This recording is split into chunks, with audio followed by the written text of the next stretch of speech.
మన అందరికీ లాఫింగ్ బుద్ధ తెలుసు. లాఫింగ్ బుద్ధాని కొందరు అదృష్టంగా, మరికొందరు హ్యాపీనెస్గా భావిస్తారు. అసలు ఈ లాఫింగ్ బుద్ధ ఎవరు? ఇతని కథ గురించి మాట్లాడుకుందాం. బుద్ధ అనే వ్యక్తి ఒక 10th century చైనీస్ మాంక్, అంటే సన్యాసి.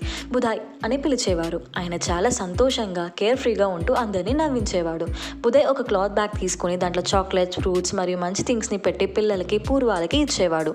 ఆయన కైండ్ హార్ట్ వల్ల అందరికీ నచ్చేవాడు. బుధాయ్ లక్, ధనం మరియు సంతోషాన్ని సింబలైజ్ చేస్తాడు. ఆయన నవ్వు కష్టాలు మర్చిపోయి సంతోషంగా జీవించేలా అర్థం చూపిస్తుంది. బుద్ధిస్ట్ ట్రెడిషన్ ప్రకారం బుధాయ్ ఫ్యూచర్ బుద్ధ అని చెప్పేవారు. అంటే ఫ్యూచర్లో ఒకరోజు బుధాయ్ ఎర్త్కి వచ్చి పీస్ని స్ప్రెడ్ చేస్తాడు అని నమ్మకం ఉంది.